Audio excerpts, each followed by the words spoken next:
And we're recording episode 116, 16 plus 100.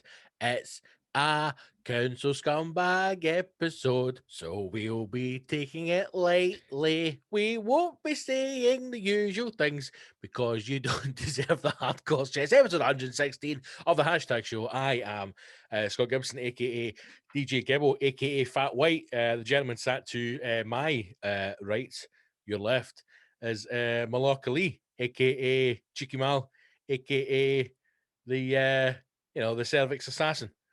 So episode 116. Welcome, Mal. You get your wee cheeky tongue out. Who knows what this episode was? You've had a wee trim, son. I shaved the beard off. You've had But I'd just like to start with saying, hello, all you cunts and cuntesses. How the hell are you? But I shaved my beard off, man. And I kind of miss it. You put up a picture the other day on Facebook and you honestly looked ill. Like you looked, see, it was like your hair was a bit mad. The beard was a bit mad. You had a kind of smiley face. And I thought, I know those eyes. Behind those eyes, there is sadness. Behind those eyes. It's just no Netflix show. It's no, I was just laughing at myself because I look like a fucking vagrant. and it was after that picture I shaved the beard off. Mate, no wonder. When you honestly, I almost, and I was going to send you a WhatsApp bamming you up, and then I actually stopped myself and thought, do you know what? As someone who is experienced and currently suffering mental health, as almost everybody is, I thought I'm not going to make fun because the big man looks generally like he's on the brink of murdering his family. Just let him ride it out. Just let him ride that one out.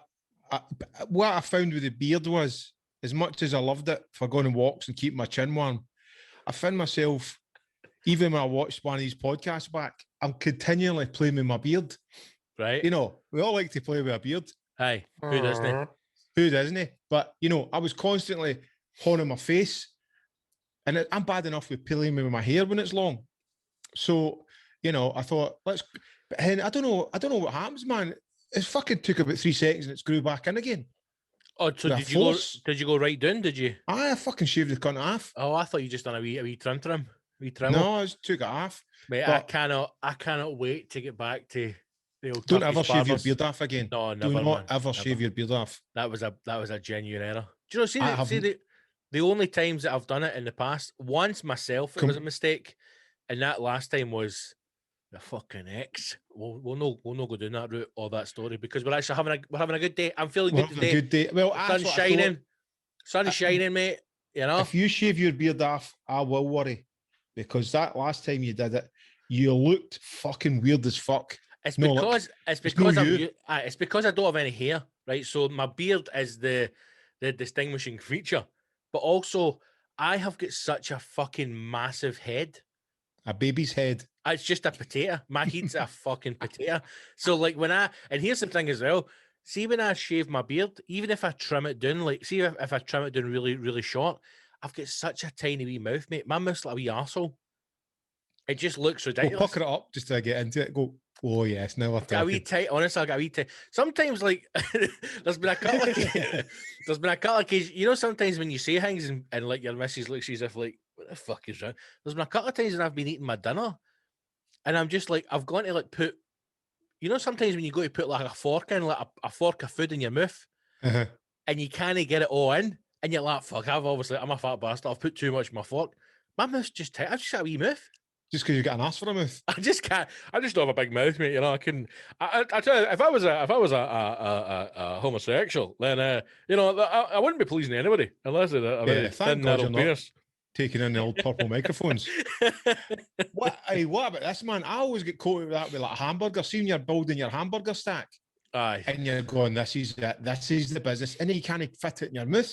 Yeah, mate. I got a sandwich the other day for a vibey place in Edinburgh, which and I had to do the proper squash. Like I had to fucking flatten it down. I was talking this in my podcast. I don't think, like, see, when you're eating, you don't want it to be uncomfortable. Like, you want it to be enjoyable. I don't want it to be in pain. No, but I don't want it to be all doing me. Aye. Like, because sometimes you get these things. I didn't like with the beard. With fucking milk and anything, man. Oh, the beard. and it's just you just feel like a shit Viking. You've always got to trim this bit. Aye, You've aye. always got because It's in your it's mouth. far worse when you drink something and slap your fucking slappy cat. It's just sitting there blabbering away. It's like as if you've just muff dived the fucking babysitter. Episode You have to lift it 116. up. Not danger again. Lift up the tash. That's how I don't know how fucking Dick Strawbridge exists, man. I don't know how he eats his dinner. My God, they're a bizarre pair, aren't they? Like he must have to like Tash and throw then out her. hairy shooters. Oh, can you imagine that? He must just sit his fucking mustache here we on her go. ass cheeks Here we go. while he's This just is working away at the This rear. is this Oh, is the- Dick, you sound naughty. I'll build an extension. Oh, must- look at these curtains. It must be like a walrus getting fed at the fucking aquarium when he goes down her, man, just absolutely slabbing away. But that's Can the you imagine problem. the snaffling and the laughter. You can't talk about it because you've got, you've got a secret crush on her. That's the thing. I don't, but You I do, think mate. You she'd do. be monstrous. I think she would be flinging you about that room. Obviously, because she's a buxom lady, so that ticks your box straight away. But also the fact that she would be going round the house fucking day and hangs up, and that to you is more of a turn on than anything else these days. Well, to be fair, you would just look with her. It would you'd just be looking, focusing on the red lipstick, because that's where the focus is. The worrying bit is when she comes in like And the Castle the colours that she's Ghost, putting up. when she's getting the eyebrows drawn on, it's just that white face. She's got a wee fucking old man's hanky tied around her head, a pair of red lipsticks, so you know where to fucking aim. Malacca, come on now. I know, but she's a lovely one. Oh, Dick, you're so naughty. I'm going to make this into a fucking umbrella. Oh, and you can stick out my farter. Shut up. Jesus I know, Christ. I'm in a bad mood. That's just nasty. I know, I this don't is- even know the woman. This is going to be a good episode, man. I like this. I like it when Mal goes from being slightly depressed Mal to really angry Mal, because then we know it's going to be a good one. Hey, I'm not, listen, I was looking forward to this show because I knew my big pal would cheer me up. That's me. But I tell you what a What? fucking lovely day we're having. Full know. summer. Well, it's not, it's full spring. This is what the period we're into. My mate was telling me, I never knew it resisted, but there's a period and it's really cold, full spring, where Mhm. we're all tricked into thinking, oh, spring's here. Then you get a couple of days of it, then it's back to the shit dreich weather. So is that where we are now? We're in fool's spring. And I just love the name of it because we're all fools believing in God.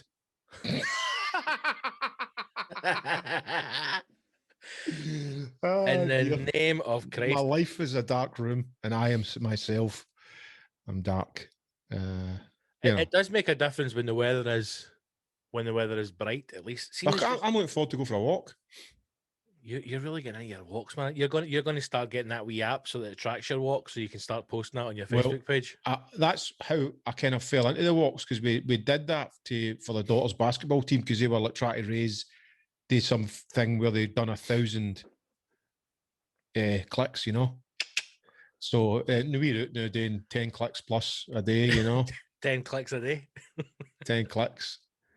I was talking to Joe Deacon this morning, man. He's fucking doing 15 click walks, 15 kilometre walks.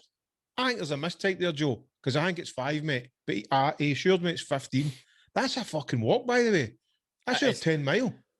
Does Joe mean he's sitting in a fucking adult buggy as his wife pushes him for I 15 think clicks? he's in a golf cart or something like that. No, he's going to be in a fucking shopping trolley that he stole from some posh, Aye. some posh Swiss supermarket. It's he's actually got an getting engine in it fucking and everything. He's just getting rallied round. Fucking Driving it like a wee 15 buggy with a bottle of 15 Chardonnay. kilos his ass. If Joe D can walk 15 kilo, he'd have a heart attack. No, he's fit as a fiddle, man. He's doing well. He tell me he's getting a wash machine fitted today and there's 2 big men coming in to fit it and he's all up forward to it. He's just And he going also round. said, don't tell Big Scotty he was jealous. He's just going round smashing up things in the house so he can get a man in to fix it. Aye. Can Then you he bend comes down in- and fix that? Comes in a wee negligee, or he's got like a 1994 t-shirt that just covers his balls, standing with a cup of tea. No, he's Oh, just got his. are you I know. doing I can visualize it. He's got his green 1994 t-shirt and just his ball sack hanging down, just dangling out the bottom of it, and his No. lovely wee shaved legs. We know exactly what Joe Deakin would do. Joe Deakin would be standing in a fucking Celtic onesie with the arse cut out. That's what he'd be doing. Oh, I'll give you 10 in a row if you fucking slip into this back room. Joe Deakin will love you. We'll love that- you. We'll The love big you. man, if I listen to this show, I know. Punch in the air. They were loving that. We love Enjoy. you, Joe Deacon, and I loved the interview that you did at the last live stream that Mal done. It was absolutely fantastic. So, what's been In his happening, man? manner. What have you been up to? Well, I want to talk to you about a couple of things. I mean, we're turning into like Barry Normans, but it's again TV shows. Two that I've just finished. Can I say something just as I remember it, because it just sprung to mind before we continue on? Certainly. I have recently rediscovered, see, because there's nothing decent to watch anymore, right? So Well, that's where you're wrong, because you've not I'm, watched Saburu yet, have you? No, but I'm watching old classics, right? Mate, I forgot how good an actor Gene Hackman is. Oh, he's dynamite. Early Gene Hackman we're talking about here. Aye, French Connection, Gene Hackman. Aye. Burning Mississippi, and the name I got, mate. I watched the French Connection again the other night, and as I'm watching it in my head, I'm going, I have forgotten how good a Hollywood actor Gene Hackman was. What was his character? Was it Mickey Dolan? What is he called in the French Connection? What was his wee character, the cop that he played? I can't remember the name. Aye, because that even the name's classic. That so much classic I can't remember now. Oh, it was so good. It was so good, man. And I'm just sitting watching it going, look at the shite that I've got to watch nowadays. But you're just about hit me with something called Soberino. Well, the only thing with Gene Hackman is I kind of, hey, everything's coming from Gene Hackman. Hey, God damn it. But it does. But see, when he gets angry, there's a bit in it when he gets angry and he fucking shakes a boy, and I'm like, that's not even the script, man. He's just that's method. he's fully adopted the role here. He just fucking knee right to the balls. Punch that bud right in the chops, man. That was near in the script. Imagine that. Man, Gene Hackman just gone full method. Fuck you, hooking the birds, cleaning the nose, man. And then he's like, was that good enough? Can we do that again? She's like, oh my God, I'm like, you broke my nose. Get somebody else in. I nearly had that one. See, I think that would be less shocking than if you did like the Morecambe and Wise slap. You just slap the bottom of the tits and then right across the chops, man. That would be you'd be that's like a double whammy going, what the fuck just happened there? No, you do. Uppercut, the two tits, boom, boom, and then fucking whack right in the nose. She'd just be like, fuck. Roundhouse. Call my agent. whack, for dunk.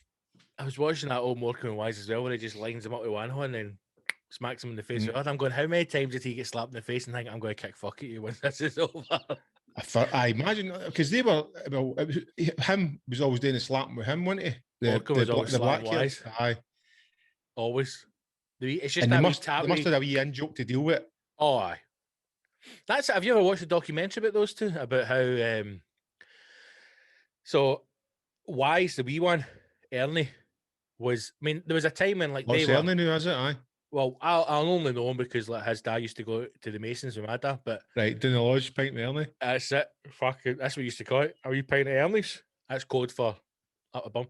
And so when they were like at their peak, this is the thing now. See when people are like Ant and Dec and shit like that, and they're going, there's 3 million people watching Saturday Night Live. There's like fucking 30 million people watching Morecambe live Wise. TV. Like they'll never get those numbers again. So like even well, nowadays, they're probably close to it now with lockdown. That mate, fucking even still, like think even now with television, nobody's watching live TV anymore. So you can't imagine like their level of celebrity. But in the documentary, it talks about Wise, the wee one, was desperate to go to America, and they went over to America, and I think did like the Ed Sullivan show or something. It was like a huge big, like late night show in America. Smashed it, and he wanted them to go to the States and be based there, and then like go and do movies like Laurel and Hardy and try and make it there. But Morecambe, the big one, was like, nah, man, I'm staying in England. You know, this is because he just probably was just like maybe the older one out of the two, or just went, I can't be fuck. We've seen a lot of family, man, and all. He had a big family and everything. Well, I mean, the wee one, Wise had a family as well, but I think he just want to get away from it. Maybe, well, I think it was just more like they wanted to go to Hollywood, but they ended up just staying. I mean, so you think like, what could their career have been like if they went out to the States? I mean, I think they're funny and the right team behind them and all that, but I mean, especially the Ernie guy, his acting was shit. I think he was just a good cardboard sideman. He wasn't really like, he was just that, he was that bland that made the other one even funnier. Aye, but on their own, they would not have been as good as if they were together. Because great times. You need a straight man and a kind of, you need a straight man in every double act. Otherwise, it doesn't really work. Well, this is how this show works because I'm the straight man and Exactly. you're just the chuckle master. Well, I think with that spinning its head now, and I'm desperately trying to keep you on the rails. And when I say straight man, talk sexual as well. Fucking macaque. How good was Morecambe and Wise, man? Hey, 2 Ronnies as well. they did know, both of them did. Aye. I'd say Ronnie and Ronnie. The two Ronnies, they were better than Morecambe and Wise for me. No. Even me, Ronnie Corbett's stories. I fucking hate his accent and his shiny little stories. But you put up with it. They said their success was an act. What was it? A comedian that could act and an actor that was funny. That was the mix. That's how the two of them worked as well as they did. Anyway, I digress. The big Ronnie Corbett reminds me of my papa. So it kind of looks like. You mean wee Ronnie Corbett? No, the big one.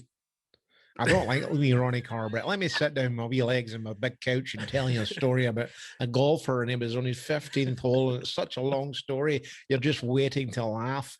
Laugh now. I'd love to have seen what size his golf clubs were. I thought you were going to see his cock. I told you I met his wife, didn't I? What are you what size are you, Ronnie? I told you I met Ronnie Corbett's wife, didn't I? You did? I met his wife, aye. No. I was the wee one, the wee Scottish one. What? Ronnie Corbett, the wee one. Right, okay. Is he alive or dead? Oh, he's dead. He's been dead for a while. The best thing he ever did was fall off that speed bike on that the treadmill. The treadmill. It's funny, and it wasn't set up or anything. No. It was a genuine thought. It was the funniest thing.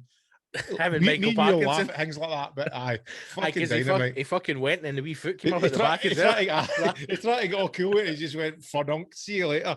But because that's a treadmill, you know that that would appear ripped his face and all, man. the bow tie stuck at that.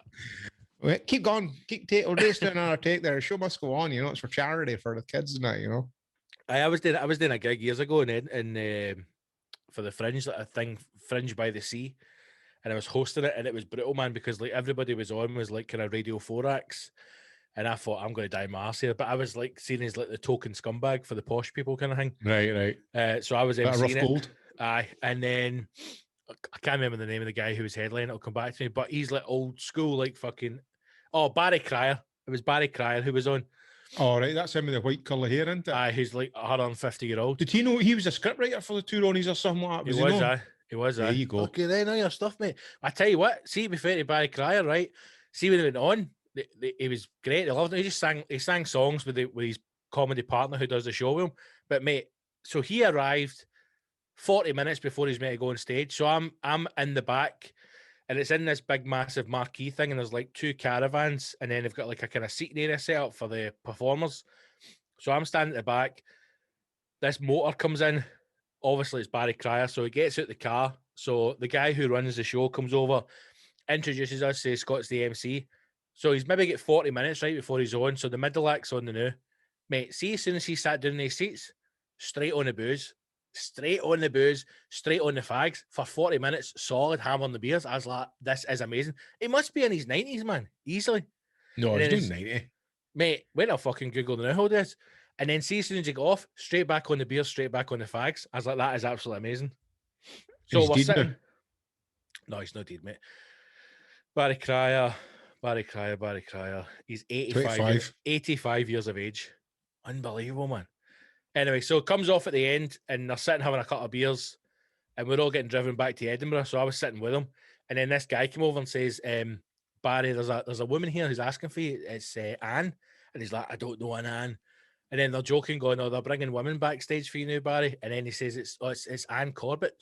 She lives up there. She lives in that part of whatever the fuck it was we were." And then she came in, and I was like, "No way, man! Fucking Ronnie Corbett's widow." Sat down, and then they just told stories of Ronnie Corbett for an hour. I was like, "This is fucking amazing." That's good flying the wall stuff, isn't it? Mate, it was unreal. Talking about him getting fucking dressed in cupboards and all that when they used to do venues, and the guy saying, like, there's no dressing room for you, and he's like, don't worry, I can get dressed in a cupboard. And then got fuck off into a cupboard and then come out in a wee tiny 3-piece suit, do the gig. Man, go like to man. What was it like, Can? Really? I would say doors were closed and yours were open. I says to her, I was like, Anne, would you go back and would you change anything with your life with Ronnie? And she says,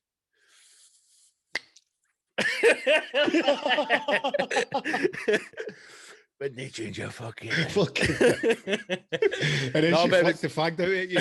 I then fucking punch my tits and slap me in the chops. But no, it was good, man. It was cool to fucking sit and listen to stories. Ah, that's Man, nice, man.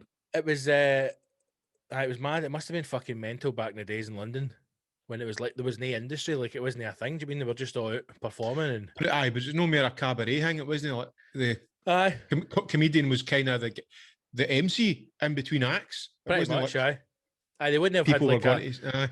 it wasn't like America where like it was established as a comic was an established thing. Like you would go and see it would be more like, you know, a comedian would be part of the night, and the comedian, like you said, might be, you know, somebody who can tell a story, and that's it. And the story is the same one that's been told over and over and over again. That's why like a lot of the old guys in Scotland have got problems, because we've got a big after dinner circuit in Scotland. Like all the Rotary clubs, I know we joke like Orange Lodges and stuff like that, and like football teams and everything. So there's like, you know, 5, 6, 7, 8, maybe 10 at the very most, like in-demand people who do the after dinner circuit, and some of them try and do stand-up like comedy gigs, and it's night and day. So they get fun out because they all just come and do like old jokes or other people's jokes, and you're like, that isn't how it's done, you know, like you don't do that. It's frowned upon. You don't turn up and do But you can other get people's away. jokes. You can get away with a lot of dinner party talking about other folks' jokes and old gags because it's just more relaxed and.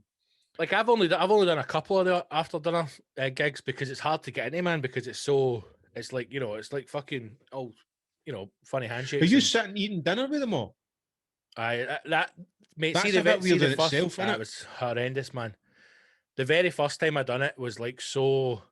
It's because it's just so alien to me as a cop. Like it's just not what we do at all. So it was really hard to get into the, because you're literally sitting. This one was at a top table. So usually it's just a conference room, but this one was on a stage. So I'm sitting on this stage, and Tam Cowan was MC, and an ex-Rangers player who I can't remember the name of now, but you're eating your dinner, like you're having a main course and a pudding, and they're all eating their dinner, and then at the end of it they clear the plates away, and then you do a gig, and I'm That's a like, bit what? mad, isn't it? But like I say, because a lot of them, the odd thing is a lot of the guys who are like ex-players stand with like a ring binder or like an iPad, and they just read off the iPad, and you're going, you played in the game, like what the fuck are you? Why are you having to read this? You were there. Like what you? And they just tell stories Maybe about. they feed at the ball too many times and not got a fucking memory. No, I think a lot of them, mate, just know they can turn up and get a couple of grand and not have to bought. That's why the ones Feed, who are. drink up the road.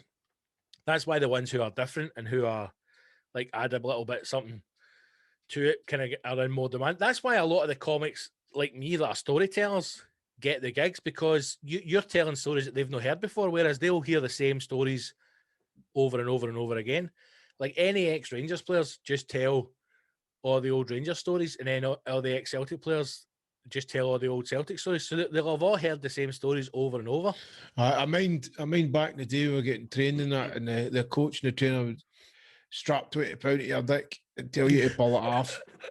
Oh, what are the laughs of that? It's the usual. It's all things like, oh, well, remember then Gaza came in and then they started playing the sash, you know, and we went, you can't do that, Gascoigne, what are you like? And the whole room was like, aye, man, do the sash, man. It's just Ali McCoist is just shagging everybody, and fucking Frank McAvenny was playing for both teams and shagging everybody. It was just a great time to be alive. You know, we hated the Fenians, we hated the Protestants. Just a brilliant time to be alive. That's it. And then they're like, right, anyway, so here's your pudding, and then we're going to have a comedian, and then you've got to stand and going. So it's odd. It's an odd one, because there will be guys who tell old stories or tell the same jokes, kind of thing. Do you mean like between the acts, so to speak? So But what's an act? What is an act? Oh, but they'll have what they call comedians. So they'll right, class someone as, but they're not eating a dinner. Aye, but they're not a comedian. Like they don't tour as a cop. They just do the after dinner circuit. I've actually been asked a couple of times today that, you know, like, just be a guest. And I just said no, because I'm just like, they've set the build up to doing it is just too weird. You know, which it must be for you, know. So I don't like sitting and eating in strangers' companies for a start. I know, I don't like it anyway, because it's very uncomfortable, and also like I feel as if I can't have a bevy because I'm there to work. Oh, that's never Whereas, spoke to you at hashtag live. but that's the hashtag, man. That's different because it's a party. But when you're getting paid to come in, and also I used to find it weird when some of the like footballers would turn up and go like, "Oh, can I get a pint of gin? It's a pint up. You get me queuing, aye. McKee's like, Play no more of your cunt me up to. I'll take a wee pint of that here, now. You know what? And then they're sitting having 4 pints, and then they drive home, and I'm like, what the fuck is going Aye. on, man? Like, Four, what is fourth going gram on? of coke in the bog. But it's odd, mate, because it's just trying to get into your mind that it isn't a gig, because you're trying to do like the first two that I did, I try to treat it as a gig. And then after that, I'm just going, right, they just want somebody to stand and talk for half an hour. Because if people go to the toilet or, nobody's really listening or... Well, people are really digesting their food.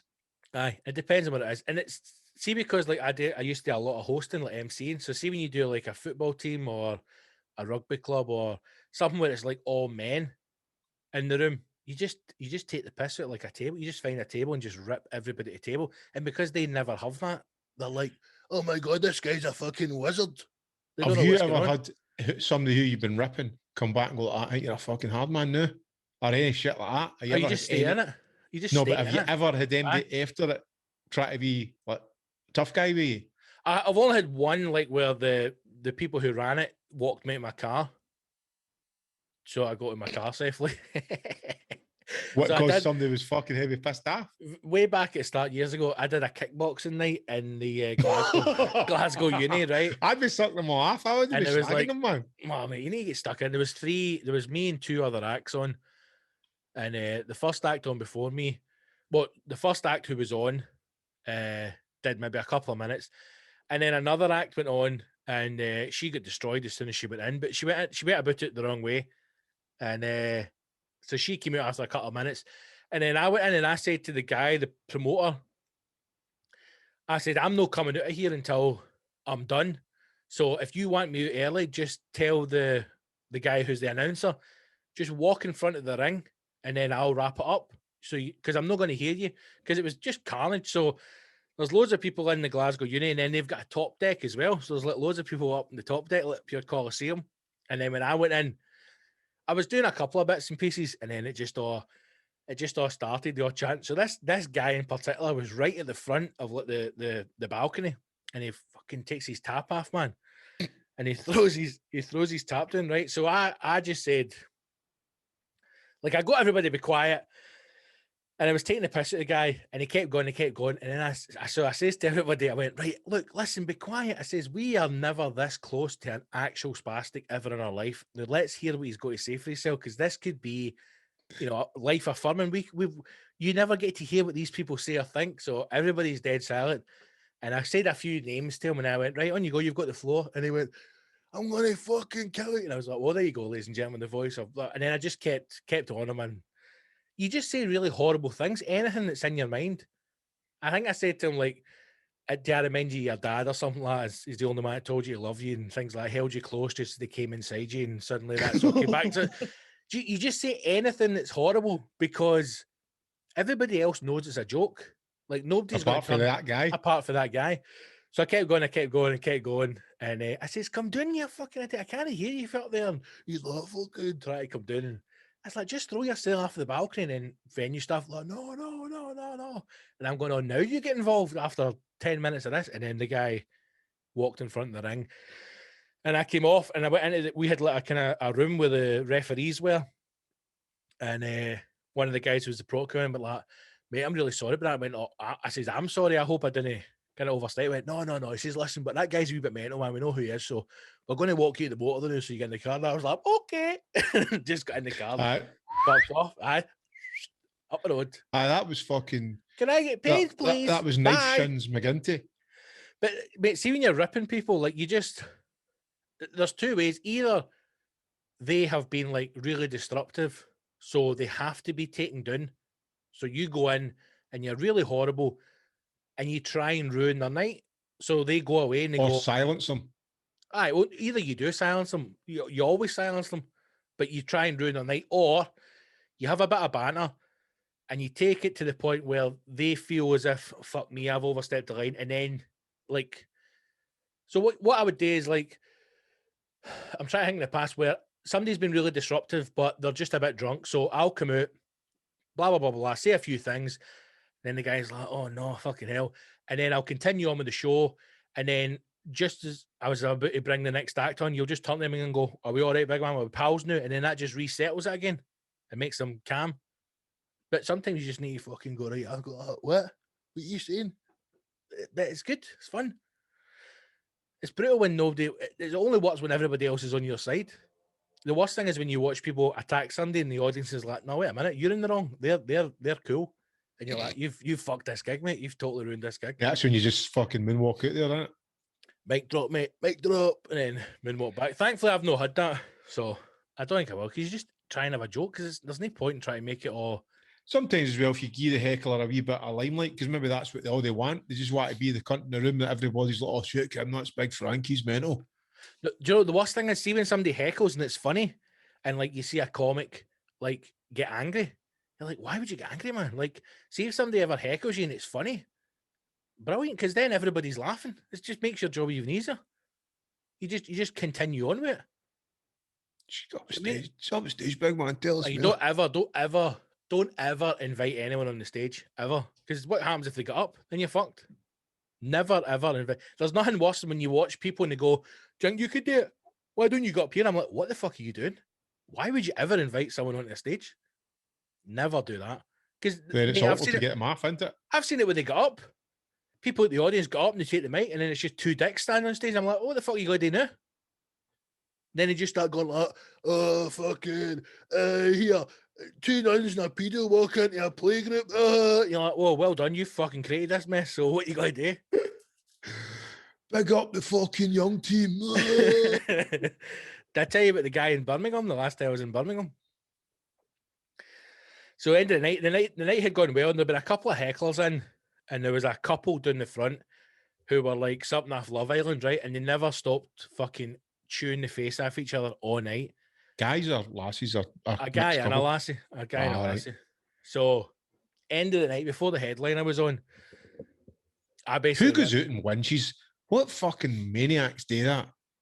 Do you know what, mate? See the more heavy Raj. See the longer that I have lived in Edinburgh, I'm realizing that younger people, they almost have it. They've almost grown up to be like nothing exists outside their world. Like, you know, sometimes when you see people doing things and you go, how the fuck can you do that? Like people talking really loud on the phone or people just doing stuff in public. You're like, how can you?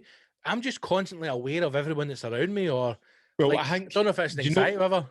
You can get easily carried away on the phone, no, because that's where I'm bad. I'm like, I'll give you an example all day. I was in fucking Aldi and I got a phone call and I'm stood in the queue with Aldi with Maria, and the guy asked me, where are you? And I went, I'm fucking knee deep in Aldi. I'm knee deep and I'm fucking knee deep in Aldi is what I said, right? And there was a woman with a wee way in front of us, and Maria elbowed me, and I went, what? And she went, yeah, you know, after I come off the phone, she went, that's terrible. You swore like that in front of a wee kid. And I went, what? I wasn't even aware that I had swore or I was loud. Well, you're an idiot. Well, that's the thing. But then I think it's dead easy to be. No, I'm not the guy. That's your age. You're an old man now. It's true. The filter's fucking. I tell you how you navigate that for the future. You know, because you got to learn from your mistakes. Slap them in. No, see if somebody phones you, you pick up. Doesn't matter who it is. Doesn't matter if it's a promoter, another DJ. Doesn't matter if the Queen's phone you. You know, doesn't matter if Stevie Gerrard's phoning you saying, "Listen, Mark, can we buy back these shares for Rangers?" Doesn't matter who's phoning you. You answer the phone, you go, "I'm an Aldi, I'll phone you back." Phone down. But what I would say is, I'm an Aldi, I'll fucking phone you back. No, you can't, because there could be people about. Why are you swearing in front of Wayne's? I just have a mad. Because you're an old man now. You're a pensioner. Tick. Because you're a pensioner. Swearing tick. So that end of the spectrum, the old people and the young people, they don't see the world around them. So the other problem is that, see, when in the club at the Glee, they don't get to pick where they sit. They're seated by the staff. So there's a table of two either side of the front of the stage, right? There's a 2 and then a big bank of 12, then a 2. So if they find a couple, they always put them at the 2 because they need to fill the seats. So I know, and I said to him at the start, I went, listen, I know you two didn't ask to sit here. I said, because why would you? You'd be sitting at the back in the darkness where you can finger each other. And I know the jackets. Right? I said, but listen, you're very distracted. And here's the best, see the one thing I always do, see if there's a couple and there's a very attractive woman, You go, what you doing with him? No, always put your attention on the guy because that pisses her off. Because then she Always. wants you. No, not about one. It just annoys her. Just because there's She no just be like, ah. there's no other way you can annoy them. So see if there's a really attractive couple sitting and it's like a good looking woman and a good looking guy. I always say to her, like, how the fuck did you land him? He is a handsome boy, man. You're a handsome big bastard. Look at you, fucking hell. Good structure. Did you know your tricks away, man? Strong back. But that's it because, and then it makes he laughs and she laughs because, oh, like, I know we're dead beautiful, what we like. So as the night goes on, they just couldn't keep their hands off each other. And I was like, to them, if you two don't pack this in, we're going to fucking send you here. Having a laugh, thinking, oh, we'll take this as a warning. No, and then before the headliner come on, I was like, you two need to fucking beat it, man. This is too much. I mean, they were just heavy practically, winching. mate, Fingering, horns, everything. it was past appropriate for being in the front row. Mind the days out the back of the school. Can't beat them. Back in my day, you never went out for a see a comedian, just went up the back of the school. Just dry riding till your belly and raw. The story I was trying to tell you, right, was so that night, after dealing with them, the night's over, and I said something like, we've all had a good night, it's been a good laugh. And then this guy just emerged for the darkness, like coming down one of the side paths. And I honestly thought, mate, I genuinely thought he was going to come up and go, I've had one of the best nights ever, because it was just such a good night, right? And it's no often you get that in a club. Normally it's a bit cunty. Everyone in the green room going, we survived that, let's move on. But this was just a really good night. Good people, good audience, good night. So this guy comes right down at the end, right? And this is after me going, big round of applause for the staff. Thanks for coming. Wonderful night. And he just comes out the darkness and goes, we voted leave, and leave means leave. I was like, what the fuck? For nowhere, for absolute nowhere. We voted leave, and leave means leave. I was like, what the fuck is this guy? And I was totally taken back because I was like, I don't understand what he means. And he went, we want out of Europe. We want out of Europe and we're leaving. I was like, I'll get the fuck you. Fuck you, mate. For nowhere, for absolute nowhere. We voted leave, and leave means leave. He's just a bad sad cocaine and just fucking. But nobody was talking about politics. Nobody even mentioned Brexit. And that was on he just had to get that out. Leave me. He's an old fella. I was an old fella. An old boy. Couple of pints of shandy, man. And then he's like, right, listen. Too many folk in here with a tan. I'll make my point clear. Oh, here. Talking about Brexit. I'm not sitting beside him. He looks Turkish. Talking about Brexit, mate. Have you seen what Greenpeace has been up to? No. So they've been been watching dumping. news of politics or anything. I know they've been dumping. It must be great to live in your world, man.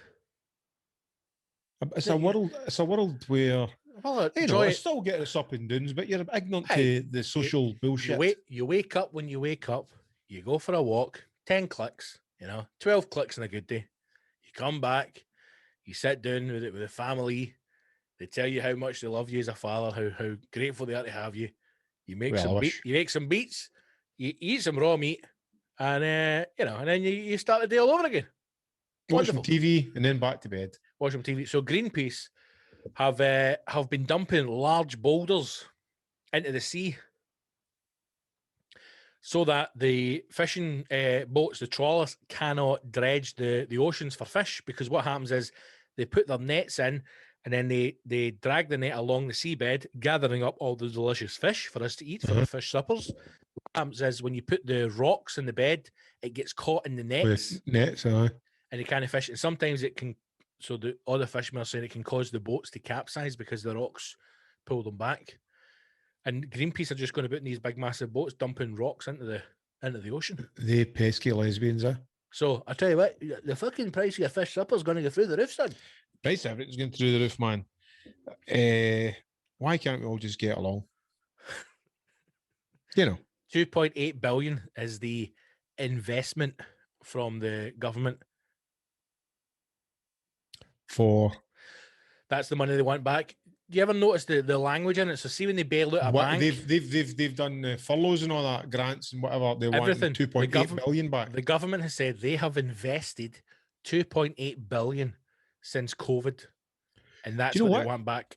I would like to see the stats against maybe what they spend in nuclear arms or foreign aid and all that kind of shit, and go, have they really gave us a lot?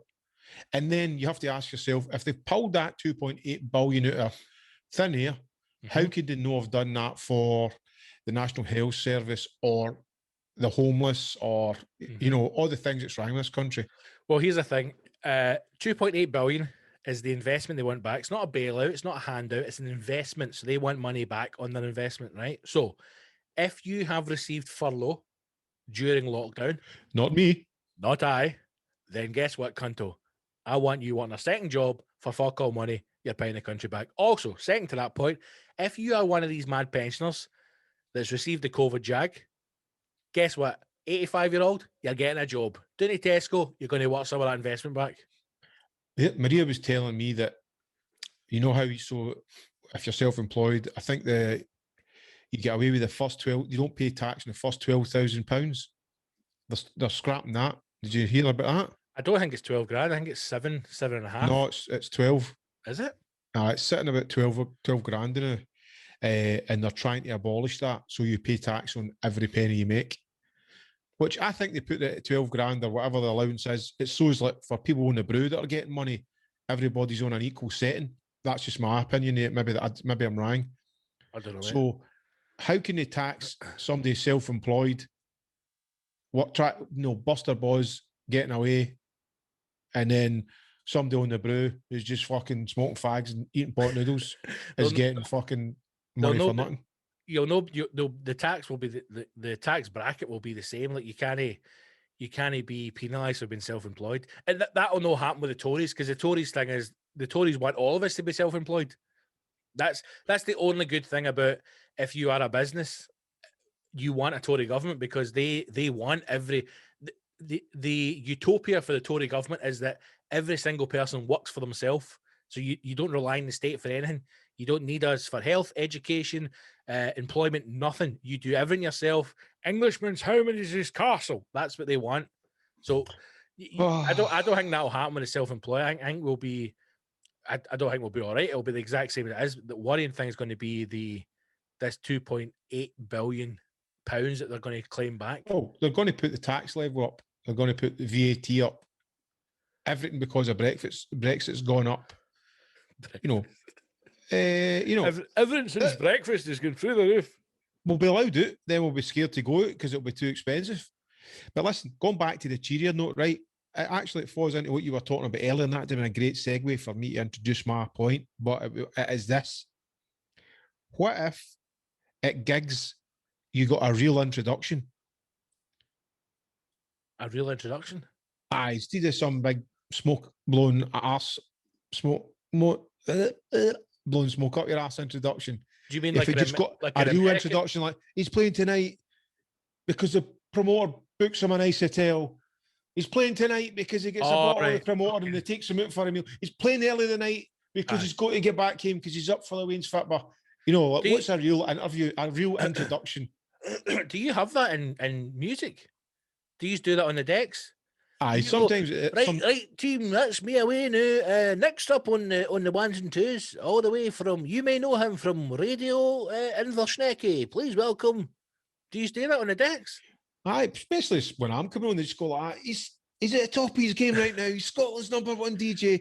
He's handsome. Mau. But ladies, he's married. He's sensible. He likes a drink, but he doesn't go too mental. It's Mallorca Lee.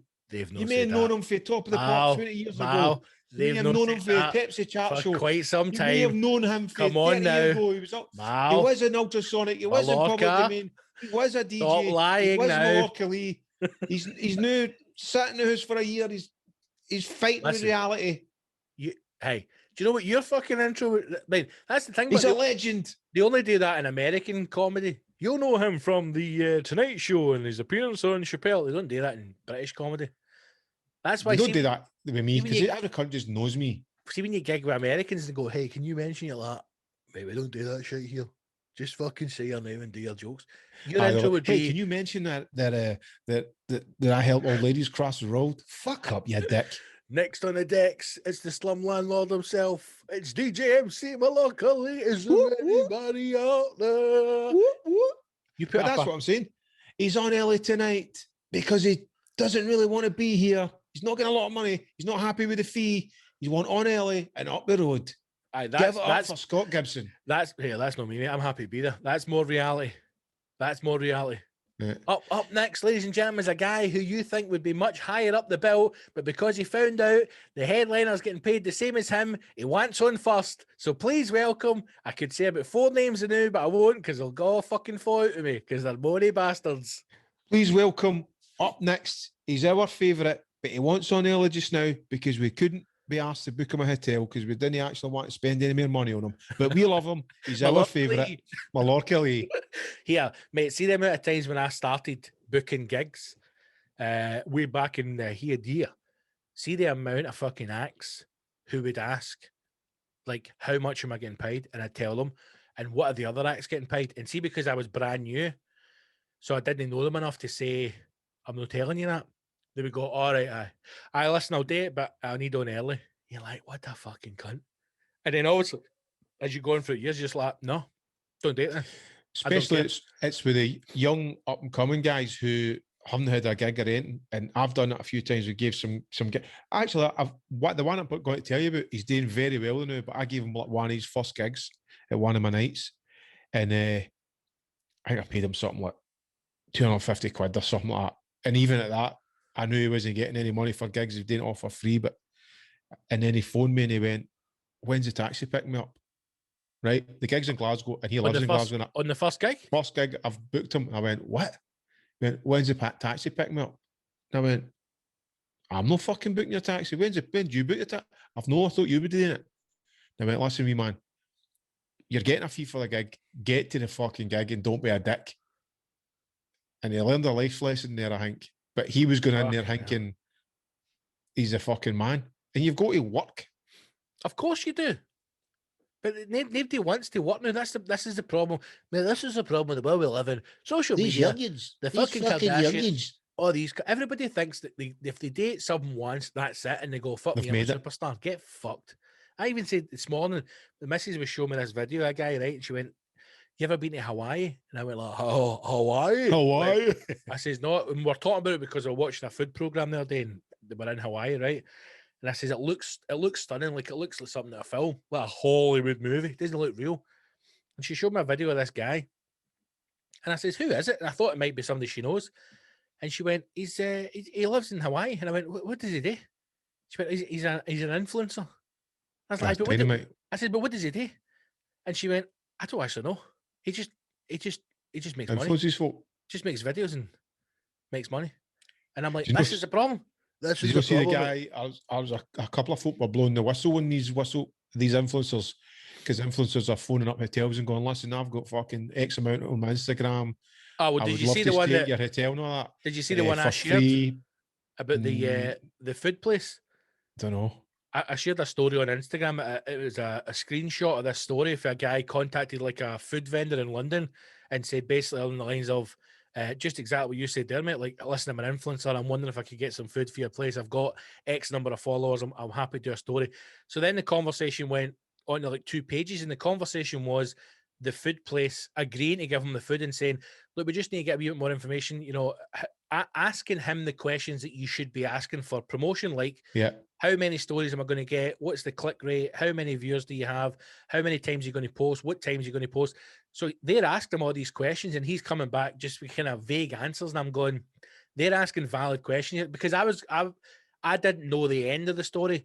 So I was thinking, see if somebody's going to call out this food place and say they're asking him too much. I'm going, no, if somebody wants something for you for free, this is you should be knowing, what am I getting? What's the deal for here? Giving away free. So at the very last minute, he turns around and says, listen, is there any chance I can order some more food? Because I'm going to have some friends round, but, you know, we will do the group post. We'll all share about it. And they went, right, okay, how many? The guy says, so there's going to be 6 of us dining, and I'll pick up at 6:30. And I was like, so he's gone from asking for 1 free meal to now asking for 6, so 7 free meals, right? Which they've agreed to. So the guy's saying, right, message me when you're on the way. Guy messaged him, that's me left and now, I'm on the street. And I went, can you see the police station? Not yet. I went, well, if you just go to the corner, can you see the police station? I can see the police station now. He went, right, go in there and hand yourself in for crimes against the service industry. And just left it. Brilliant. Beautiful. Like, great. I thought you were going to say just gave him a bag of dog shit. No, but think how many people, again, that's the idea, like how many people now think that they can just do something and they'll get, mate, I'm getting kind of tongue-tied here because I'm getting so angry. There will be people just now sitting thinking, I am going to build up an Instagram or I'm going to do so that I can get stuff for free. They're not thinking, you know, I want to be a singer or an actor or a comic or a Say, DJ, I'll be an influencer. like a Well, they just want to be an influencer. already, I mean, my kids at various ages have said, I'd love to be an influencer. And I've went, what the fuck are you talking about? And my son done it first. This is like 10 years ago, right? Actually, maybe longer than that. And he went, I want to do videos of me playing FIFA, right? And share it online. And I went, all right, let's do it. I said, but do you realise how much work that is? He went, what do you mean? You know, he was only maybe about 7 or something like that. And I said, well, we need to buy the software. Yeah. And I said, and then you need to kind of work on a loose script. You can't just play it. I said, and he goes, but these folk just play it. I went, no, they don't. That's a It's the a edit. fully produced show. Yep. And then when the wee man realised there was work involved, he didn't want to do it. And then cut to my daughter years later. She was like, I'd love just to be an influencer and get all free makeup. And because she was buying makeup that these influencers are fucking putting on. And I was like, well, start up your own channel and do your own thing. You know, you need to work at it. Nah, they'd laugh at me.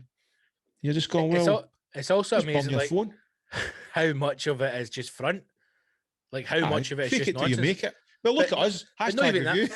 If any restaurants are listening, we'll come and we will eat as much as we can, drink as much as we can. We have done in the past, and we will give you that's what we've always done. It's an honest review. Do you know what? See, I mean, I think that's different because because it's us. Well, no, because we don't. We're just cunts. We don't eat as much as we want and drink as much as we want. Yes, we do. No, we don't. We turn But up. to fucking get a forklift to take me out of that barbecue place we were in. Oh, but that's because, I mean, we can talk about it now. That woman was a bit fucking mental, man. Let's be honest. Because she thought we were like big time Johnnies, I think. She thought. No, but do you not know? I think the truth is that she maybe used to pump Gary back in the day. I think that was the fucking connection in there. Aye. Because even that when they're giving us a story going, my business partner for London just took us away to fucking Texas for 3 weeks to try out the barbecue place. And I'm going, what fucking world do you cunts live in, man? Well, surprisingly, it's no longer with us. They've went out of fucking business because they were getting cunts like us free meals. But a lot of the influencers as well are like, they literally are, they don't have anything. Like they don't have the houses they're in that's all fake their house. Like, and even if it all ends tomorrow, they've got nothing. They don't have any capital. They've got no money. It's all just front. There's no got a trade behind them, Scott. No, but also like they're it's just all front. It's all lies. All debt. It's just all American debt. It's just all to try and get you to buy into that lifestyle, which sadly is happening. That's why there's so many people. Like, have you heard of this thing called Klarna? What? It's basically a fucking like a fucking online payment system, right? It's I'm trying to think what it was like in the old days. It's like the fucking catalogue when you pay 10 pence a week for fucking 95 years, right? It's that, but and it's then got you buy a pair of Sannies at the end of it. It's got a new vibey name and it's got like a fucking cool advert. And it started out with small independent shops. So like, for example, fucking Sweet Trips, Safe Trips, you mean? Strawberry Sweet Trips. Safe Trips.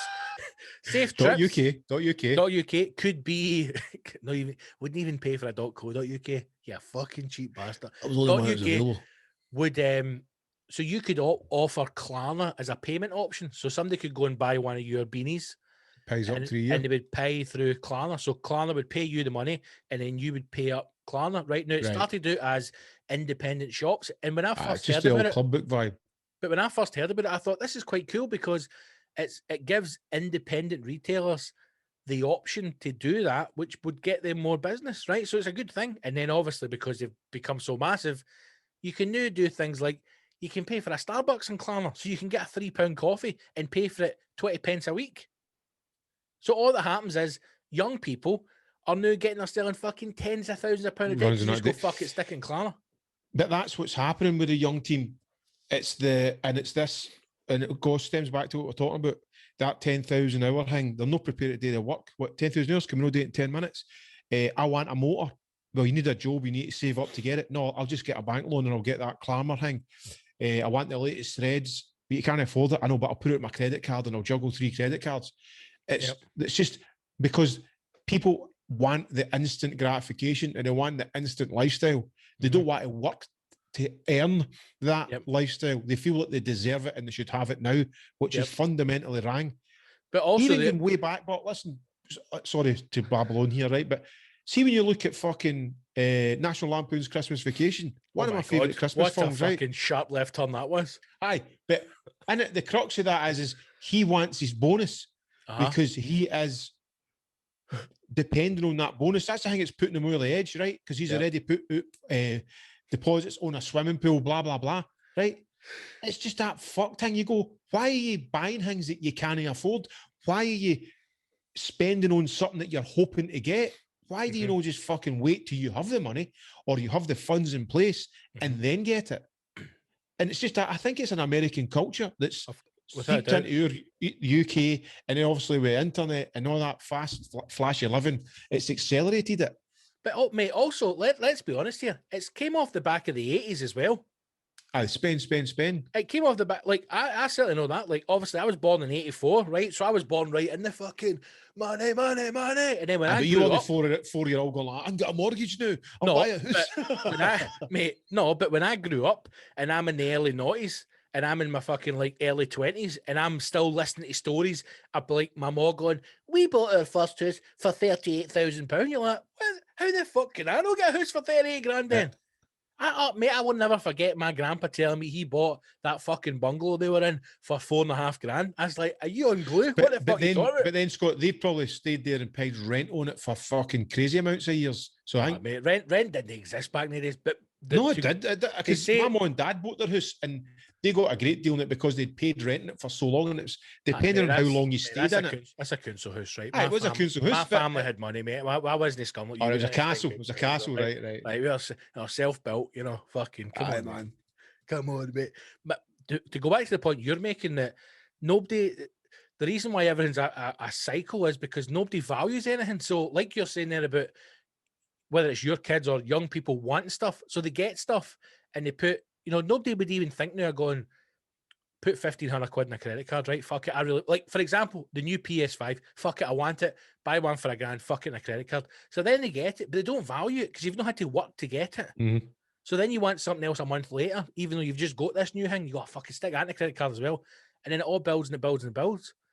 Like even now, they're going out to fucking dig a field. They've got the brand new trainers on, trackies on, just getting them all wrecked. And you're going, what the fuck? You didn't go and put some all clothes on?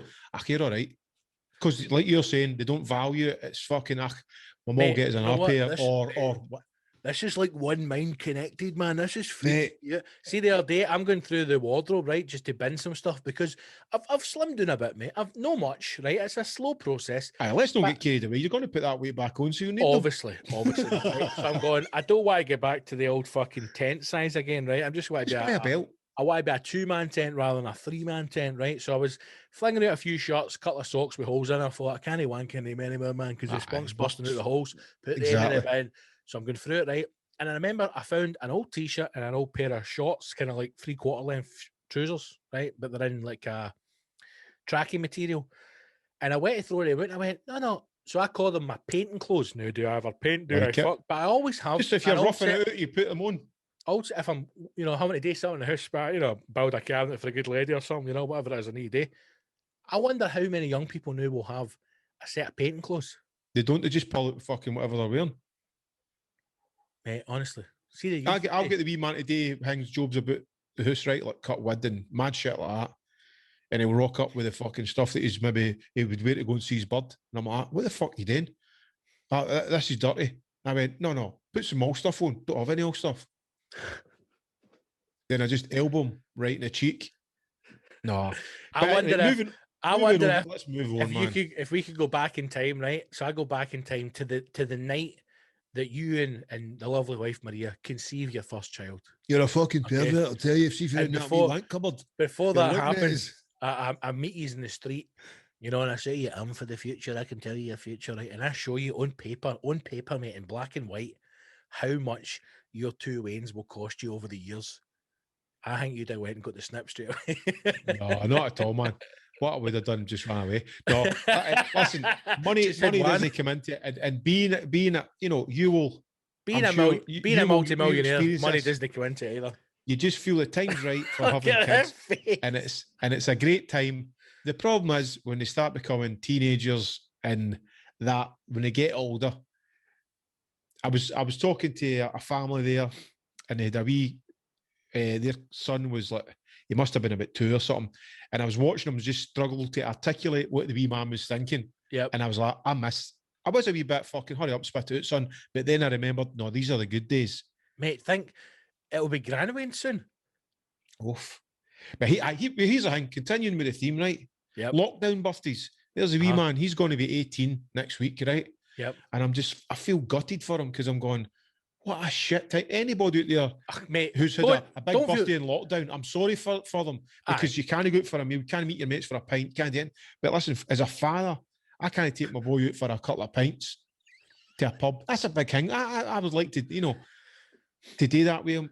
He can't do his driving test. He can't go fucking get a wee second-hand motor or something to drive about. He can deal with that later on in the year.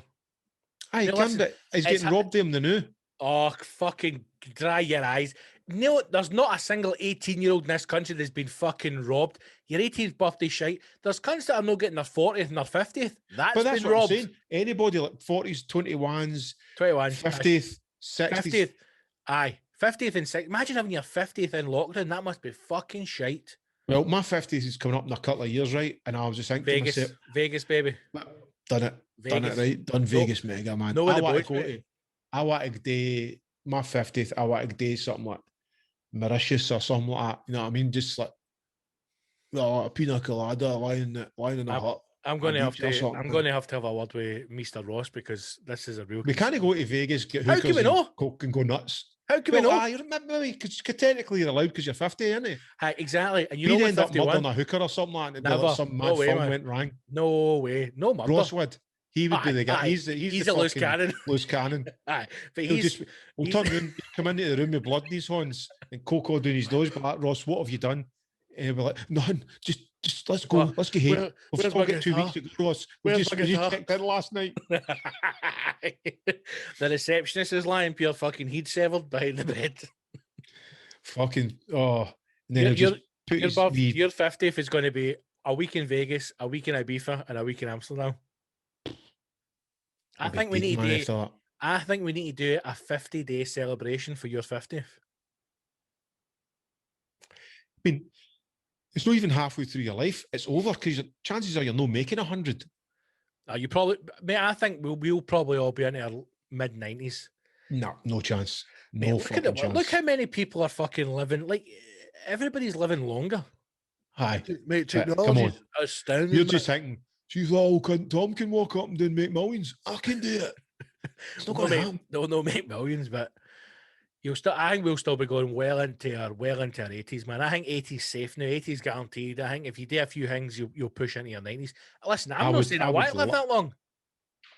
I just want to live long enough to see my kids married and have kids themselves, and then I'll go, my love has fucking went on. It's time for me to go to sleep now. But that's my only drive. I want to see my kids have kids and see them settled before I can then go to the other side, no? And before I can go to the big house in the sky, man, and I can get to the decks at the Rangers for 9-0 after party. It'll be so like I'll go to the other side, no, and it'll be like Rangers DVDs on constant, right? A set of decks and just like floating about and watching folk fucking. It's just that's all I want to do, Scott. I'll be like the ghost. I'll go up to just watching them. I'll go up to the pearly gates, man, right? And I'll be like, no way, man, are you God? And you'll be like, I'm our God. And you'll be like, God, you look an awful lot like Ian Durant. And like, that's because I'm Ian Durant, mate. Yeah. Durant's there. Have you not got a white beard and you've just got an injustice shirt on your fucking beauty? Durant is in the corner. Jukebox Jury. Gaz is on the flute. Coisty. Big Albert. Big Albert outside just hitting fucking free kicks into space, man. Like, yeah. No, but all joking aside, that is heaven, by the way. Just up there with the ultimate Rangers team, like, oh, party. God, man, God pure rips the fucking big white cloak off, and he's got a fucking vintage Vasto Gagama fucking strip on. You're like, mate, that looks like the vintage Rangers stuff. It's gonna fucking God's on God's on the bench, man, just waiting to come on and score the goals, you know what I mean? Tell me Colin Hendry's here as well, big man. You're damn right, mate. He's headbutting the wall in the green room. Yes. And then you're like, oh, have a wee break for the football. You switch on the telly, it's fucking Stephen Hendry doing the snooker, my man. 1-4-7. Unbelievable, God, man, this can't get any better. Tell you what, son, see when the snooker's finished, it's the fucking Sean Connery, James Bond box fest. Yes. We are the people. And you know what? You know what? See, right next to your cloud is a fucking Blue Lagoon, man. Come on. It's like that. You just spirit yourself. You're just like a wee fag cloud. And you can like a wee fag cloud. I was like, you know, when you take a draw for a fag, that's your spirit, right? And you're just floating about, right? Watching every day pumping, and then every now and again you can go in their nose or up their arse, any hole, and you become them, and you do a bit of pumping yourself, but and then you're just back out up to your cloud to watch the 9 in a row DVD. Yeah, God, can I get a bevy up Your here? Honour, Nah, God. there's no alcohol in heaven. You're joking, of course I'm joking, mate. Fucking Mickey Ian's lager all right, man. No, mate, no, it's better than that. There isn't any fucking alcohol of such up in the cloud, right? It's just the tonic wine, man. You know what I mean? The tonic. Because that's fucking spiritual, my man.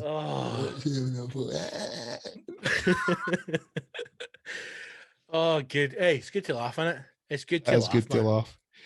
Hey, let me just talking about all the mad spirits and that. Yep. And I think somebody asked a question about it. I've got some questions here on the. I just finished the program Behind Her Eyes on Netflix. Right, here's the thing, mate. I watched the trailer, and the trailer looks terrible. Right, it's shite because it's like a British kind of drama thing, right? So, and there's some dodgy acting. The sort of main protagonist in it, the lassie in it, her acting with the eyes, no try to look all kind of sketchy. Oh my God, is she going to find out? A wee bit overacting. The story's good, but then it takes a bizarre twist. Which then you think that's bullshit, but then the twist in the tail at the end of it, which I'll no spoil it, is actually quite good.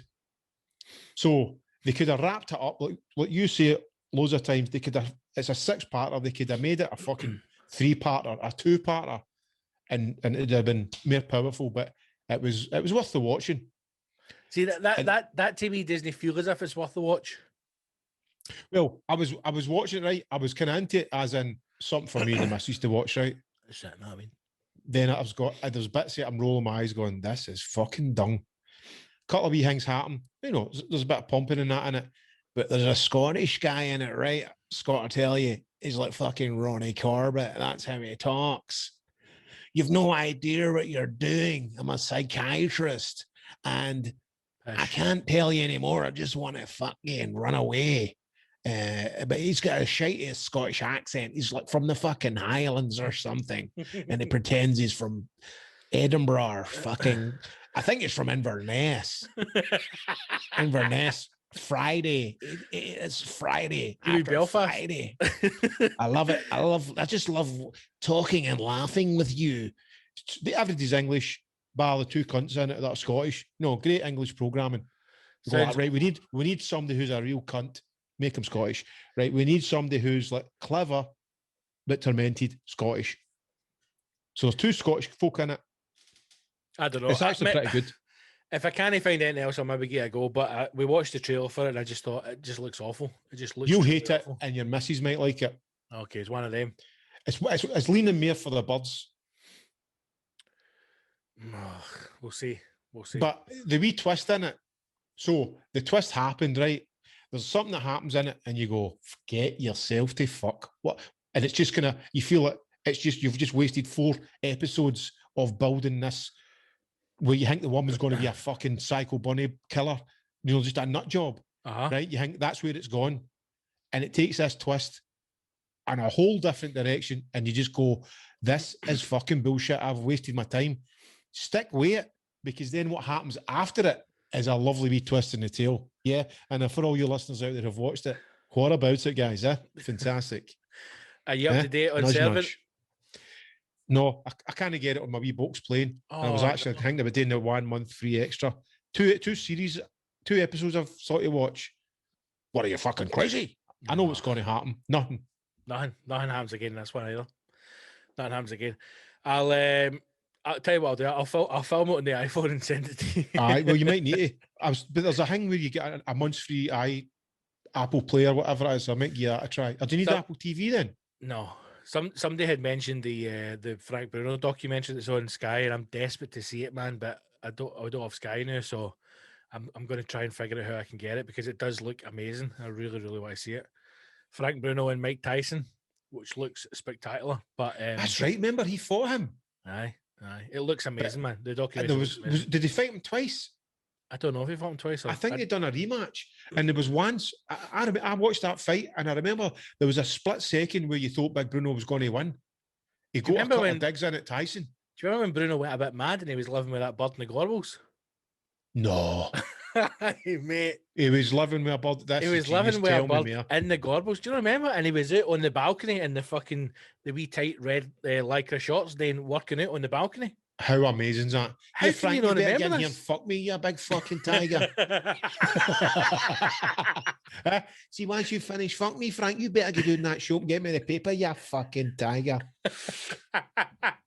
Like them flicking fagged out certain. Get doing that, Chippy. Get me 2 glass bottles of fucking cream soda and a black pudding.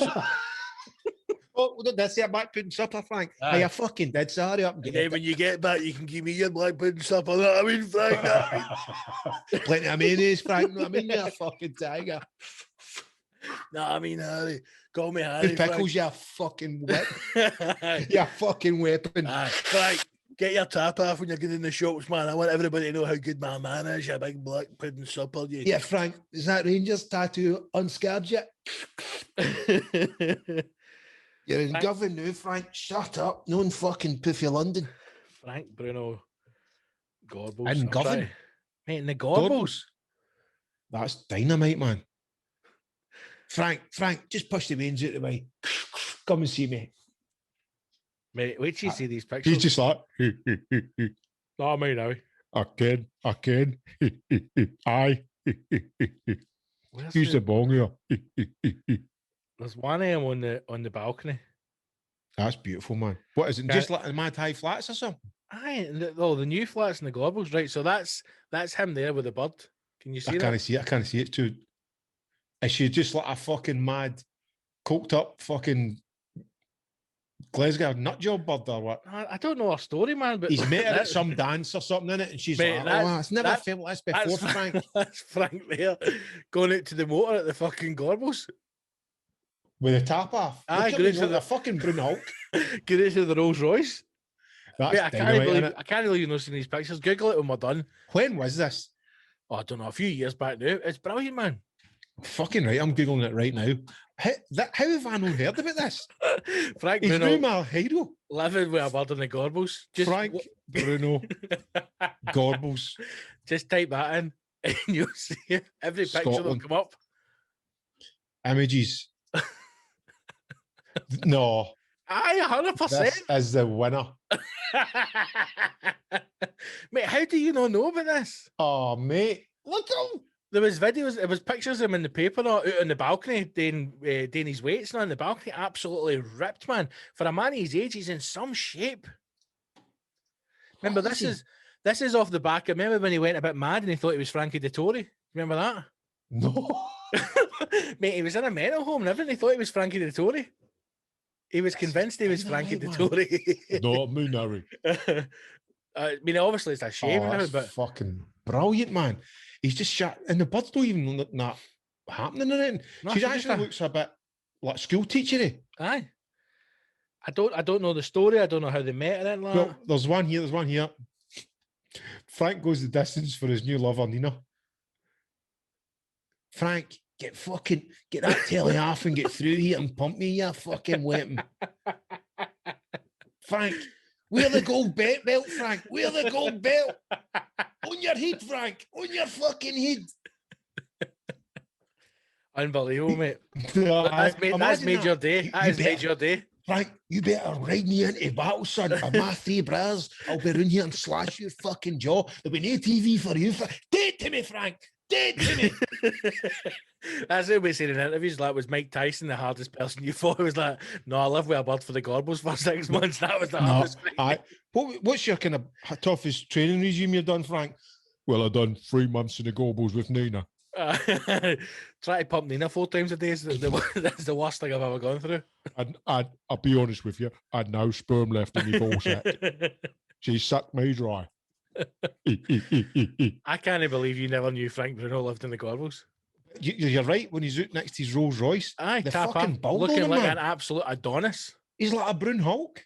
Aye, unbelievable, man. Fucking hell, man. That's made your day. That is legendary, man. There's got to be some videos. Yeah, Frank. Yeah, just like, can you? What? No way, man. When was this? Few years back now. Is that in a documentary? That's a documentary in itself. I've not seen the documentary. No, the documentary is about him and Mike Tyson. So it's in the Sun. It's fucking amazing. Frank News. Bruno. Mate, this is from 2012, so it's 2012. All right, well, it's 2012, right? But he said, Frank Bruno says his Gorbals girlfriend is his rock and mental health fight, right? So he's hit the meltdown. Maybe he's still with her. No. Troubled heavyweight champion of the world says Scottish hairdresser. She's a hairdresser. Nina Coletta. Psycho Glasgow Italian bird is a kindred soul who has given him a lifeline of support from the past year. Beautiful. Absolutely. This fucking made my day. She helped me more than she could ever realise. I mean, it's lovely. How did you meet? It's just exactly how did they meet? It's just a shame that it's turned out to be an absolute mental There you bird. go. Frank says, we met at a friend's wedding in Glasgow. I was talking to some people, and she rode up on her Kawasaki motorbike, took off her helmet and flicked her hair. I liked her straight away, and we clicked from the start. I met her son, and he said I was allowed to take his mother out, which was important to me. Now she's like a soulmate. We have a good laugh. She likes running, and we go jogging together. She looks after herself, and I like that in her. She has her own salon business, and I'm really... Oh, we could go there for a haircut. She's a good woman, intelligent, smart, and she's a sense if I'm having a bad day, it helps me out. What is her name? Nina Coletta? Nina Coletta. Get her on the Facebook, man. Nina, what size is Frank's cock? Honest, what is wrong with you, man? As you get big feet, Nina, do you know what I'm talking about? Has he got a big nose, Nina? Oh. Nina Coletta Hairdressers is on Facebook. No fucking danger. 135. I bet he's got Frank's title belt above the window. 135 Cumbernauld Road steps. There you go. Reasonably priced. Nina. Oh, it's not had an update since 2017. Aye, because he's got all his money now. I don't even know if they're still together. He still looks fucking great, man, doesn't he? I can't believe you never knew that, mate. No, but it's made my day. You're right. That has picked me up. He often visits disbelieving locals, but Frank doesn't mind being seen out and about. He's out with like a fucking mega build, stunning next to her. Is that it's a Rolls Royce? Ah, it's a red Rolls Royce. A red Rolls Royce in the fucking Gorbals. No one cunt will do that at all. They'll not even touch it. It's a tough area, but who am I? Frank said. If Nina lived in a tent in the middle of the park, then I would go see her there. It doesn't bother me. The people in Glasgow treat me so nicely. They stop me, they say, hello, big man. And I like it there. But it isn't home. My home's still down here. And always will be. I like going to the Blue Lagoon for a black pudding supper for Nina. She likes 2 pickles.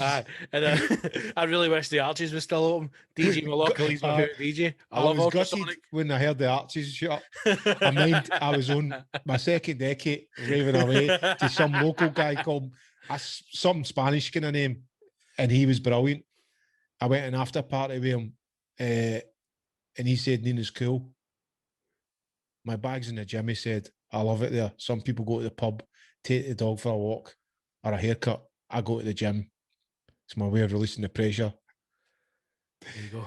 And Nina knows how to take the full buff. You need to stop there. I know. Get She it, man. took it right up to my curly black pubes. Shut up. Honestly, God, man. She deep throated us that much. I thought she had a mustache, but it was my pubes. Right, let's move towards a conclusion of this episode. Do you want some questions? Well, before Sabura, have you checked it out? I don't even know what it is. That is I think I spoke to you about it in the last episode. If anybody's familiar with Gomorrah, the Italian mafia story for the Sicilian mafia, right? This is about the Rome mafia, and it involves the Vatican, the politicians, and the mafia.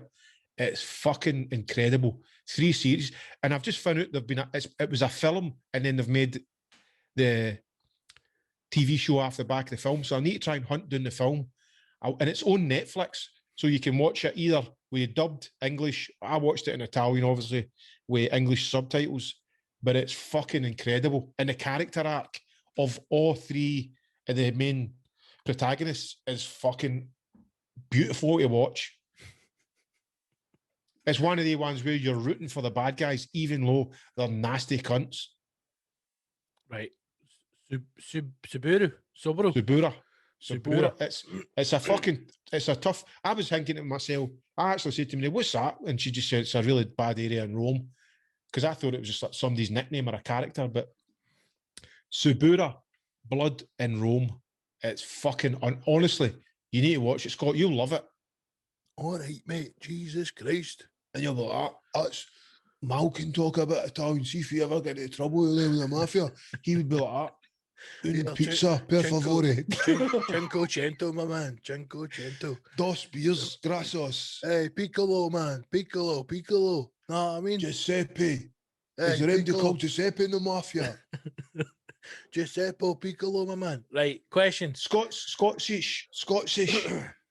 Blah blah blah blah blah blah blah. Let's look at this. Stephen Harry Wilson. Hypothetically speaking, you've killed someone, perhaps a mad council pedo. How would you get rid of the body?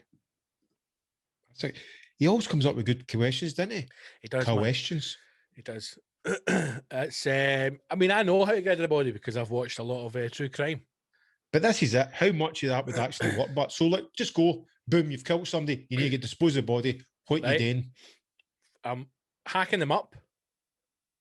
But are you going to do that? Could you stomach? Let's try and keep it as real as possible. Right, here's Could the you options, actually stomach chop somebody up? I think if I covered the head, so I don't need to look at their face, I think I could chop them up. But also, I would rather chop somebody up and get away with murder than spend the rest of my life in jail. I think you could start and then you would have the freak out or freakouts. You've got to see it through, man. You've got to see it through. You wouldn't. So, you'd break down mentally. You'd break down. There's no way you could chop a body up. I've tried it. I'm telling you. Tarpaulin down. Right, tap. Fucking all pair of pants out of the head so I don't need to look at the face. Chop them up into little bits. Get them in the freezer. And then you want to blend them down fucking in the Magimix. Right, so now, I know it's not going to happen. You'd be boking. You'd be in a state of fucking... You would break down. Right, so I'm getting the Nutribullet out. Right, and then over the next week, I go to different places and I pour bits of their body down the fucking toilet and flush it. Do a little bit in every different place, so it can't be traced back to me. How's it flawed, mate? Because it's a fantasy. It's not based in reality because you could not chop a body up. I've done it, mate. Done it. All the cooking shows I watch, mate. I know how to fucking. I've done it 100 times. Oh. Mate, I know how to fucking butterfly a chicken. I was like taking the fucking shin bone right off in the Magimix. Like, how do you think I've got 4 pigs? They eat the fucking bones a lot. And then I burn the bones. Set fire to them, mate. No. It's flawed, mate, because I'll tell you why. And anybody who says, I chop the body up, I knock the teeth out with a hammer, know what I mean? Like, no, you wouldn't. You're full of shit. You fucking cook. All the teeth out, right? All the teeth out. Cut their arsehole off, cut their nipples off, because I'm keeping the bits for a prize. And then fucking set fire to the body. Right, so that's what you would do. I'm more realistic. How would you go do? Pay a boy. Classic. Everything's done with money. Pay a boy to get a No. Some things like that about taking care of yourself, you know. I would do something like blend them up, an acid bath. But like, I don't know. Obviously, dig a big hole Oh, for fuck's Right. sake. It's going to get found out. No, it's no. Right, check this out then. Check this out. Like, again, I've been inspired by something. An old well or something like that. No, I Right. don't know, right? I'm You not know cutting what them you're up, talking right? about. Because I know How? I can't cut them up. Well, Because set fire anybody to said to cut the body up, take teeth out. No, it's not going to happen. You're going to freak out mentally. Set fire and burn them then. Burn them. You'd have to be really in control, right? You need to be focused on this because the paranoia would be dripping at you. No, but right? you just be like, it's no real, it's no real, it's no real, it's no real, cutting the arm off, it's no real, it's no real, it's no real, arm off, This legs isn't off, COD, torso this off, isn't Grand Theft Auto, this is fucking reality. through the fucking disc. Oh, just on the bones. Yeah, have you? Right, there's no cutting up. There is no cutting up. First of all, it's a heavy body, You're right? such a Here's shite what you bag, do. man. You're Here's what such you a do. shite. That's why you're getting caught. That's why I'm free and you're I'm not caught. getting caught. I'm not Both getting you. caught. I'm digging a massive fucking hole, right? Here, mate, know what you want to do? Just let him listen to some of your old fucking dat tapes, man. The cunt will get a D-cell, know what I mean, man? Fuck They're sitting great. So I just be like, you've just been done with 5 murders, chopped them up, fucking, would you change anything? Would you change a fucking thing? You're chopping them up, you're Cuff me. liquidizing them, or you're putting them in acid. Aye, Or you're setting fire them. but this is you on Fantasyland. I'm just trying. I'm Mate, going to this just is- give my this is answer real. on reality. There's no Right. way I could cut a body up, right? Because You're a a dead shite body, bag. you need You're to a get rid shite of it. bag. Right. This is what I do. In my house somewhere, I'm talking my gear in or something. Right. Massive fucking hole, right? Put them in it Yep. with concrete.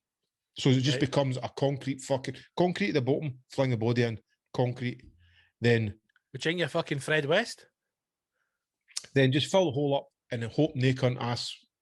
Right. So then Where's fucking Brian? He was up so the seeing you the other Polish week come there. round, right? The Polish come round a week later and they go, oh, that looks like fucking fresh concrete poured there. And then your fucking arsehole collapses, dig up, find the body, you're in the jail. Done. No, they go, that looks like fresh. What you dug that hole for? Aye. During the week that somebody's In a your bit missing. fucking business copper. Right. So you're handcuffed, the fucking hole's dug up, they find the body, you're in the jail. No, Done. but there you go. You put a vegetable patch over the top of it. Oh, because they're not going to dig that up. Because you'd be like, oh, well, as long as there's veggies there, there's never going to be anybody buried under that. Cunt's a you're going- farmer. You're going straight to jail, mate. You might as well just kill the cunt and go down to the police station yourself. Take me in before I kill any more.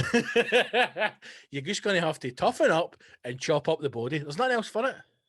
You've gone that far. Bag of You've lime. killed- All right, what you've about this? killed- A whole hunters of lime. Not even a bag of lime. But then the thing is, all of a sudden you went to B&Q and bought hunters of lime. Of course they're going to go, Exactly. what the fuck do you buy that for? Exactly. So you're in the jail I'd and you get eat the body, hunter of steaks.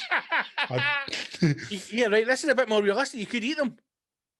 Imagine you done that, man. But then what do you do with all the, like, because I'm no an awful guy. I couldn't eat like liver and kidneys. So what do you do with that? Get it You up? eat the animals or the fucking let the livestock eat, whatever animals, foxes take it, wee bits at a night, so you know it's not going to get somebody's going to wake up with a fucking head in their ear.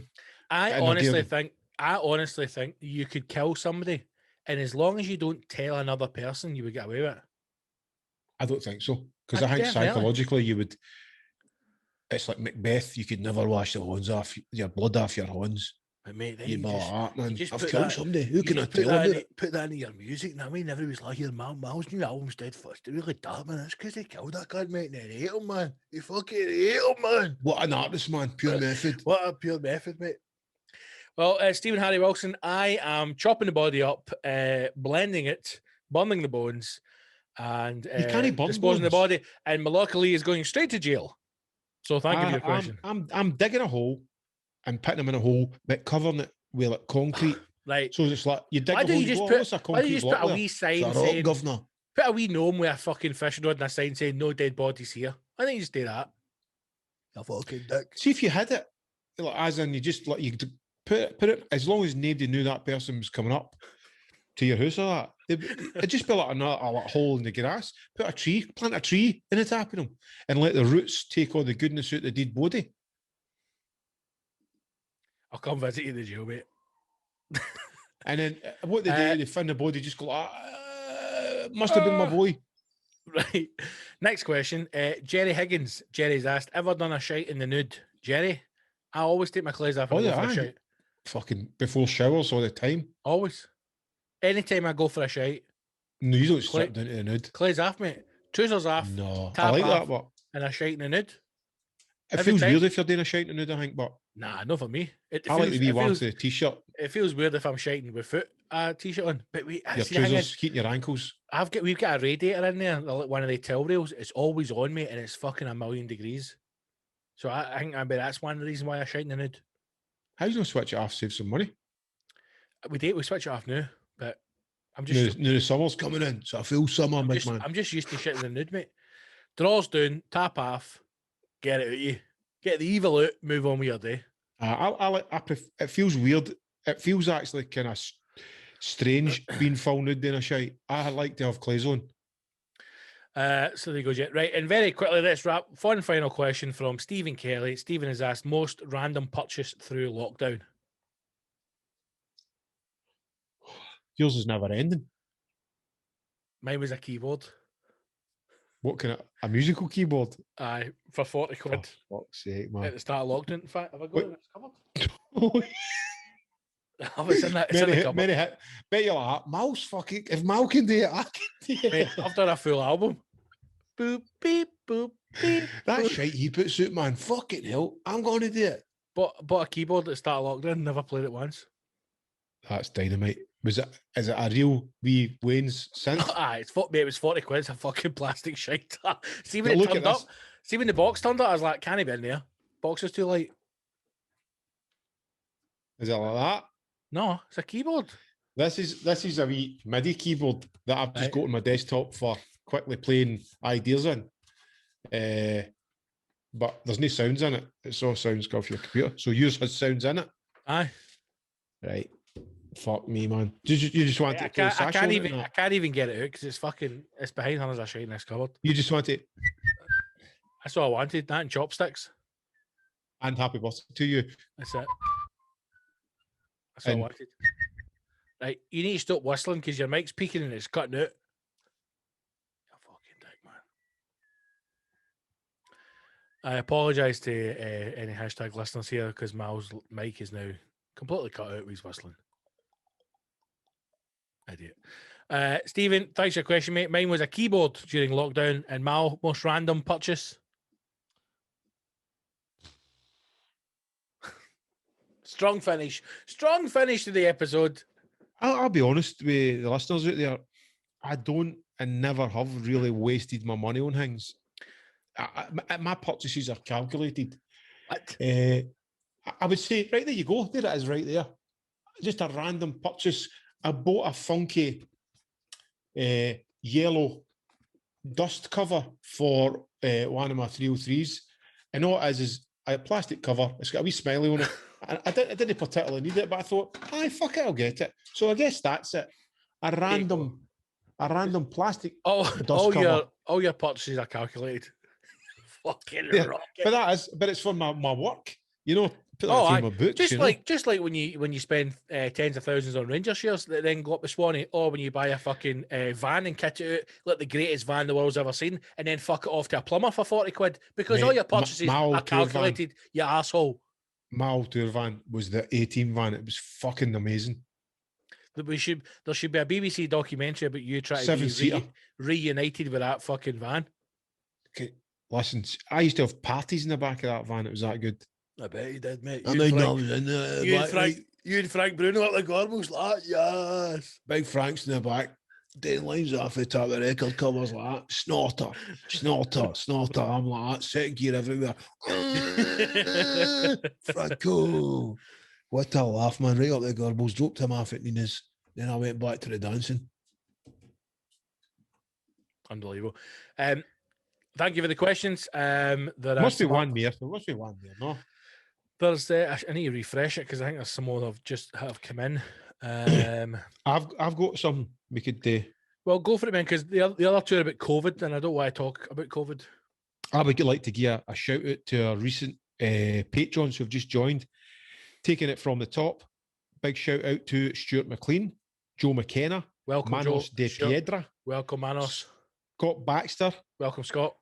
Willie McKinnon, Welcome aboard, Willie.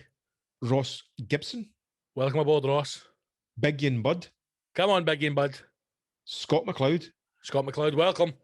David Brown, David Brown, welcome. Richard Johnson, Richard Johnson, welcome. Stuart Gilchrist. Stuart Gilchrist, welcome. Dougie Robertson. Dougie Robertson, welcome aboard. Ross Cloley. Sorry, Ross. It's Cloughgley. Clooley. Clockley? Clockley. Big Ross. Big Ross dog. Big The Rossy Ross. C. The Ross man. Kyle Hunt. And And Cameron McHugh. hello, Kyle, and hello, Cameron. All the heroes joined up in February, which is fucking legends. And if we've missed any, I apologise. We've been meaning to do a shout out for a while. Thanks. I think they're all guys. I mean, there's not enough heroines out there. I mean, if you're a hashtag heroine, There's plenty. plus instead of showing you're a Kuso scumbag, there's no they've been- excuse. Jump over to that side for more banter and more episodes and goodies There from is. Scott and I. There is indeed. Right, episode 116 in the bag. Next week's back to a hero episode. 117 will be out on the Patreon. If you want to become a hashtag hero and get access to every single episode, the only way to do that is to become a Patreon of the show. Patreon.com/the hashtag show, patreon.com/the hashtag show, or head to the hashtag show.co.uk for all the links. That is it. Thank you for listening. Please, once again, do share the episode. Let's get up the fucking Apple charts. So when the episode drops on Thursday, as you're listening to it, please do share it on your social media pages. Encourage any friends to like and subscribe. And if you haven't already, get on Apple and leave us a wee 5-star review. It helps us move up the charts so more people can see us. Thank you to all the heroes. We love you all. Council scumbags. We like yous, but it's time. It's time you came over to the dark side. So sign up now and become a hero. Mal, anything else to add?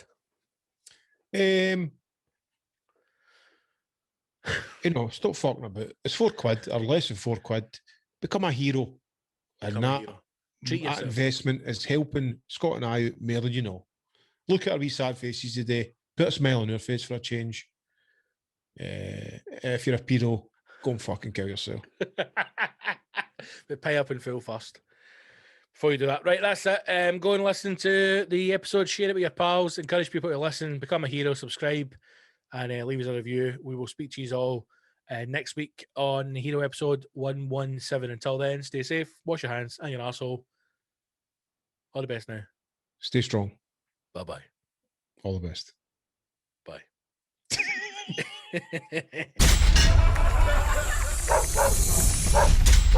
Bye, everybody. Thank you. Good night. Okay. Great. Good night. I love you. Okay. The hashtag show.co.uk